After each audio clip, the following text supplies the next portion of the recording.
Hello and welcome back to Signature Moves, where we break down how and where the best players score. Today we'll be covering a player so good he got dunking outlawed in college. The one and only Kareem Abdul-Jabbar. Welcome to Dishing on Swishing.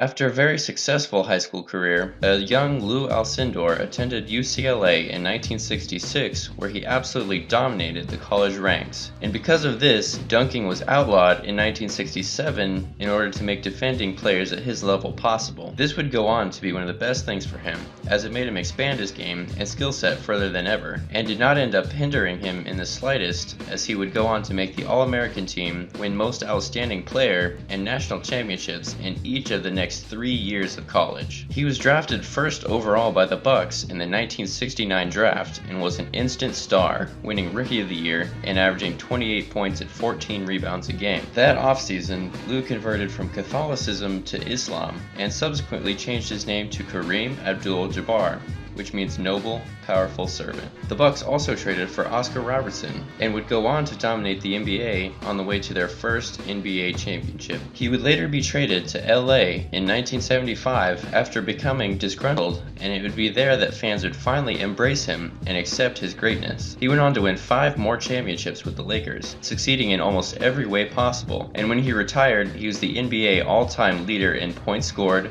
games played, third in rebounds and blocks, and is one of the 10 greatest players of all time. Under his career averages, we see he averaged 24.6 points, 11 rebounds, and 2.6 blocks per game, with 56% field goal percentage and 72% from the line. Looking at the film, we see his favorite spots on the floor were the 2 short corners, where he could post up with less traffic and turn over his left shoulder for the skyhook. This is also where he was most comfortable passing to cutters. The setup. One reason the skyhook was so effective was because Kareem was elite at turning and dunking or backing players down. Now let's waste no more time getting to the bread and butter, the skyhook. Kareem liked to establish his skyhook early and often. His other moves would depend on matchups and spacing. Looking at the mechanics, we can see why this is such a unique and difficult shot, and why it was nearly impossible to defend. He usually sets it up by looking inside. Defenders know how good he is when he's at the front of the rim and know that they don't want to get dunked on. They overplay to that side just enough for him to throw up an easy hook. He turns and shoots it behind him so smaller players can't contest and taller players can't block it without fouling. His release is high to take advantage of his height, and it only takes a soft flick of the wrist to get it all the way to the rim. He's able to use either hand to finish around the rim. The way the Lakers liked to get him the ball was to run someone off a screen to get his defender behind him to get the post up. When teams would play behind him, the Lakers would just pound the ball into the post and he would deliver every time.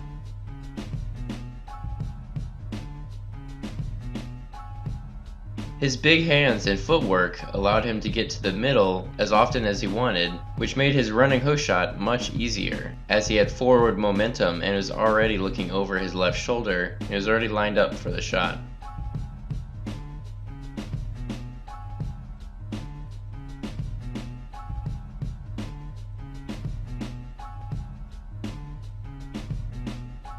The counter move. When that skyhook was dropping, teams had no choice but to double Kareem both on and off the ball. He was a master at body positioning and was often able to find a steal opportunity and attack it to get the easy bucket. When teams would double on the post-up, sometimes it wouldn't even matter because the skyhook was so good. But the rest of the time he would find an open man as a cutter or as a spot-up shooter. One of the most underrated and underappreciated parts of Kareem's game was how good of a passer he was out of the post. He was adept at finding the man open underneath the basket or finding an open shooter somewhere outside, and it didn't matter how you guarded him because he could find the open man. The skyhook is probably the greatest individual move in NBA history. It didn't matter how teams guarded it, he could make it whenever and wherever he wanted. Conclusion: Kareem Abdul-Jabbar is one of the best players in the history of the game. he still holds many records and his list of achievements speak for themselves. His favorite move was so unstoppable that the only move in modern NBA that even comes close is Dirk Nowitzki's one-footed fadeaway. The hook shot has almost completely left today's NBA game altogether, and by taking a look back at it we can see what we're missing out on. This style of hook shot was one of a kind, and we'll probably never see anything like it again. And now it's time for the post-game interview. Which Laker big man is the best? Wilt Chamberlain, Kareem Abdul-Jabbar, or Shaquille O'Neal? Click on the picture to vote or leave a comment below. Thanks so much for watching, and I really hope you enjoyed it. If you want more content like this, go ahead and subscribe. If you enjoyed the video, give it a like and feel free to leave a positive or negative comment below. Tune in next time for more signature moves.